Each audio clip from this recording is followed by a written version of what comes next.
अजित पवारांच्या निधनानंतर त्यांना श्रद्धांजली म्हणून त्यांची शेवटची इच्छा असलेलं राष्ट्रवादीचं विलीनीकरण होईल असं सर्वांनाच वाटत होतं. पण प्रफुल्ल पटेल असतील, सुनील तटकरे असतील, छगन भुजबळ असतील किंवा धनंजय मुंडे असतील, या लोकांचा या विलीनीकरणाला विरोध होता आणि त्यामुळं हे विलीनीकरण होऊ शकलं नाही अशी सध्याची परिस्थिती आहे. आता या सगळ्या परिस्थितीमध्ये अजित पवारांच्या राष्ट्रवादीमध्ये फूट होऊ शकते किंवा अजित पवारांची राष्ट्रवादी 2 गटांमध्ये विभागली जाऊ शकते अशी शक्यता निर्माण झाली. आता अजित पवारांची राष्ट्रवादी फुटू शकते असं मला का वाटतं, हा तर्क मी का बांधतोय आणि या मागचं माझं लॉजिक काय आहे तेच आपण आजच्या व्हिडिओमधून समजून घेणार आहेत. त्यामुळं हा व्हिडिओ तुम्ही शेवटपर्यंत पहा आणि हा व्हिडिओ शेवटपर्यंत पाहिल्यानंतर राष्ट्रवादीचं विलीनीकरण व्हावं असं तुम्हाला वाटतं का हे मला कमेंट बॉक्समध्ये सांगा. सोबतच अजित पवारांची राष्ट्रवादी फुटू शकते का हे सुद्धा मला सांगा. शिवाय तुम्ही जर अजूनपर्यंत लॉजिकल सिद्धांत आपल्या युट्यूब चॅनलला सबस्क्राईब केलं नसेल तर आधी आपल्या चॅनलला तेवढं सबस्क्राईब करा. नमस्कार, मी सिद्धांत आणि लॉजिकल सिद्धांत आपल्या युट्यूब चॅनलमध्ये तुमचं अगदी मनपूर्वक स्वागत आहे. आता अजित पवारांच्या निधनानंतर दोन्ही राष्ट्रवादीच्या विलीनीकरणाची चर्चा ही सातत्याने होताना दिसते. म्हणजे शरद पवार गटाचे नेते हे विलीनीकरणासाठी आग्रही आहेत आणि अजित पवार गटाच्या नेत्याचा त्याला विरोध आहे असं एकंदरीत चित्र निर्माण झालं होतं. आता या सगळ्या चित्रामध्ये अजित पवारांचा पक्ष हा फुटू शकतो किंवा तो फुटला तर कोणाला आश्चर्य वाटू नये अशी परिस्थिती निर्माण झाली आहे.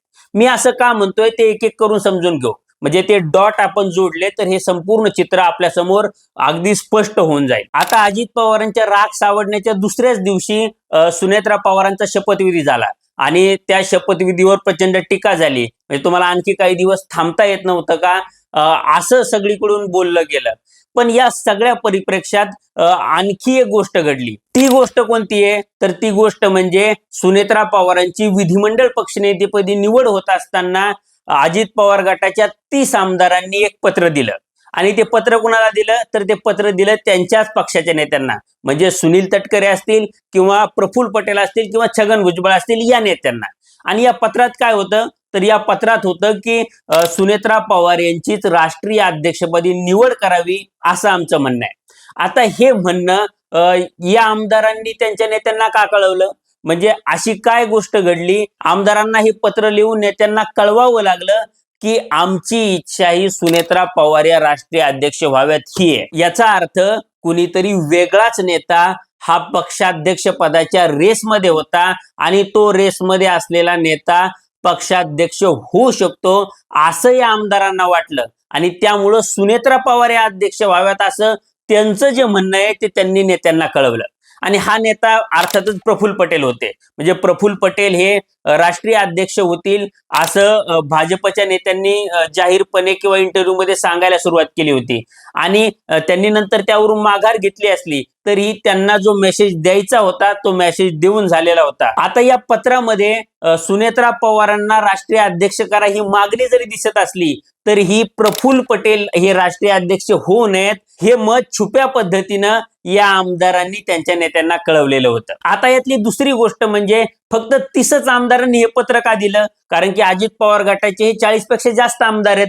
तरी ही 30च आमदारांच्या या पत्रावर सह्या का होत्या तर त्याचं सगळ्यात मोठं कारण म्हणजे मराठा आमदारांनी प्रामुख्यानं हे पत्र दिलं किंवा त्यांनी त्यांचं मत या पत्राच्या माध्यमातून मांडलं असं दिसतंय. आता हा मराठा ओबीसी अँगल कुठून आला हा प्रश्न तुम्हाला पडला असेल तर त्यासाठी आपल्याला राष्ट्रवादीच्या इतिहासात जावं लागेल. म्हणजे राष्ट्रवादीचा जर इतिहास बघितला तर हा मराठा डॉमिनेटेड पक्ष म्हणून ओळखला गेलाय.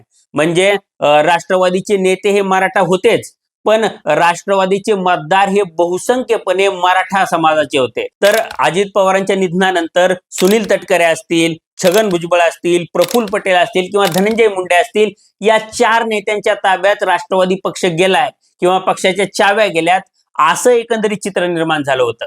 यातल्या सुनील तटकरेंनी जाहीरपणे भूमिका घेतली नसली तरी ते ओबीसी आहेत, छगन भुजबळ हे ओबीसी आहेत आणि धनंजय मुंडे हे ओबीसी आहेत. यातल्या धनंजय मुंडे आणि छगन भुजबळांनी जाहीरपणे मराठा आरक्षणाला विरोध केला होता किंवा जरांगे पाटलांना अंगावर घेतलं होतं. आता जर पक्ष या नेत्यांच्या ताब्यात गेला किंवा पक्षाचा चेहरा म्हणून हे नेते जर समोर आले तर मराठा समाज किंवा मराठा वोट बँक ही आपल्याला मतदान करणार नाही किंवा आपल्या विरोधात जाईल अशी भीती या आमदारांमध्ये. त्यामुळे या आमदारांना या 4 नेत्यांकडे नेतृत्व जाऊ नये असं वाटतं आणि ती त्यांची राजकीय गरज आहे.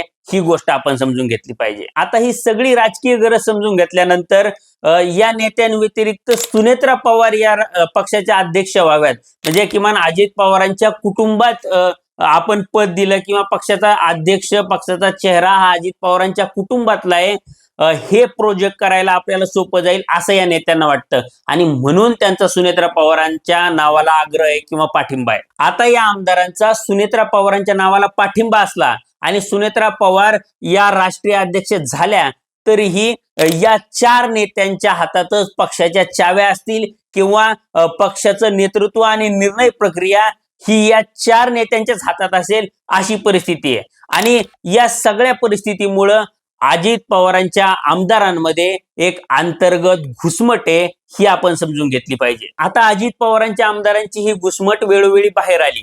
म्हणजे सुनील तटकरे असतील, प्रफुल्ल पटेल असतील, छगन भुजबळ असतील किंवा धनंजय मुंडे असतील, या लोकांची राष्ट्रवादीचं विलिनीकरण व्हावं अशी इच्छा नसताना सुद्धा राष्ट्रवादीचे आमदार म्हणजे अजित पवारांच्या राष्ट्रवादीचे आमदार हे वेळोवेळी पक्षाचं विलिनीकरण व्हावं म्हणजे दोन्ही राष्ट्रवादी एकत्रित याव्यात असं बोलताना दिसत आहेत. म्हणजे पक्ष नेतृत्वाच्या विरोधात ते जाहीरपणे आपली भूमिका मांडतायत.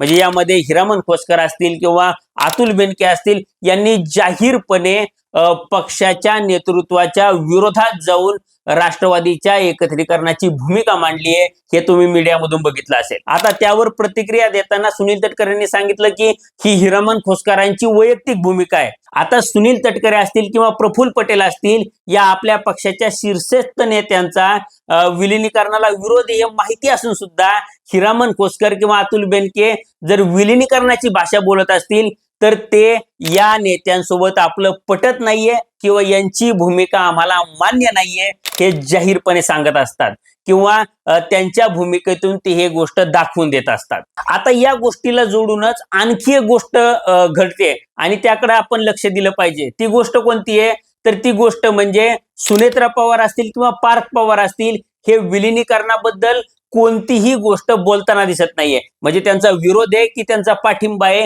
यापैकी कोणतीही गोष्ट त्यांनी अधिकृतपणे मांडलेली दिसत नाहीये. यासोबतच शरद पवार हे अर्थसंकल्पीय अधिवेशनाला दिल्लीला गेले नाहीत. त्यांनी काय केलं तर ते बारामतीला परत आले आणि त्यांनी बारामतीमध्ये 5 मॅरेथॉन बैठका घेतल्या. म्हणजे ते सहयोग सोसायटीत गेले, ते पार्थ पवारांशी बोलले, सुनेत्रा पवारांशी बोलले, जय पवारांशी बोलले. आता शरद पवारांनी या बैठका घेतल्यानंतर पवार कुटुंबामध्ये जे मतभेद होते किंवा मतमतांतर होती, ते मतभेद आता मिटलेले आहेत अशी चर्चा सगळीकडे आहे किंवा अशी सूत्रांची माहिती आहे. म्हणजे राष्ट्रवादीच्या सर्कलमध्ये किंवा पवारांच्या कुटुंबातली जी जवळची लोक आहेत त्या लोकांशी बोलल्यानंतर मला ही गोष्ट जाणवलेली आहे. आता जर या चर्चांनंतर सुनेत्रा पवार या राष्ट्रवादीच्या विलिनीकरणाला अनुकूल असतील तर राष्ट्रवादीचं विलिनीकरण हे होऊ शकतं किंवा ते दृष्टीपथात आहे असं म्हणायला जागा आहे. कारण की सुनेत्रा पवार म्हणजे अजित पवारांचं कुटुंब आणि दुसऱ्या बाजूला राष्ट्रवादीचे 30 आमदार हे जर एकत्रित आले तर सुनील तटकरे असतील किंवा प्रफुल्ल पटेल असतील, यांच्या म्हणण्याला जे महत्व सध्या आहे ते महत्व उरणार नाहीये हे आपण समजून घेतलं पाहिजे. दुसरी गोष्ट म्हणजे रोहित पवारांची जी प्रेस कॉन्फरन्स झाली, त्या प्रेस कॉन्फरन्समध्ये प्रफुल्ल पटेल आणि सुनील तटकरे हेच नेते त्यांच्या रडारवर दिसले किंवा त्यांच्या टीकेच्या निशाण्यावर दिसले. त्यांनी सुनेत्रा पवार किंवा पार्थ पवार यांच्यावर कोणतीही टीका केलेली नाहीये. यातून पवार कुटुंबाचं मनोमिलन झालंय किंवा ते प्रक्रियेत आहे हे आपण समजून घेतलं पाहिजे. आणि समजा जर सुनील तटकरे, प्रफुल्ल पटेल किंवा धनंजय मुंडे आणि छगन भुजबळ यांच्या मर्जी विरोधात जर हे विलिनीकरण झालं तर त्यांना या पक्षात काही स्थान असणार नाही आणि त्यांना भाजपमध्ये थेटपणे प्रवेश केल्याशिवाय कोणताही पर्याय उरणार नाही हे आपण समजून घेतलं पाहिजे. आता यातल्या धनंजय मुंडेंना आणि छगन भुजबळांना भाजप प्रवेश देईल की नाही हा सुद्धा प्रश्न आहे. त्यामुळं त्यांचं राजकीय करिअर आता धोक्यात आलेलं आहे असं म्हणावं लागेल. आता हे सगळं विश्लेषण ऐकल्यानंतर किंवा हे सगळे डॉट जोडल्यानंतर राष्ट्रवादीचं विलिनीकरण होईल असं तुम्हाला वाटतं का की त्यांचा पक्ष फुटेल असं तुम्हाला वाटतं हे मला कमेंट बॉक्समध्ये सांगा. सोबतच तुम्ही जर अजूनपर्यंत लॉजिकल सिद्धांत आपल्या युट्यूब चॅनलला सबस्क्राईब केलं नसेल तर आधी आपल्या चॅनलला तेवढं सबस्क्राईब करा. धन्यवाद.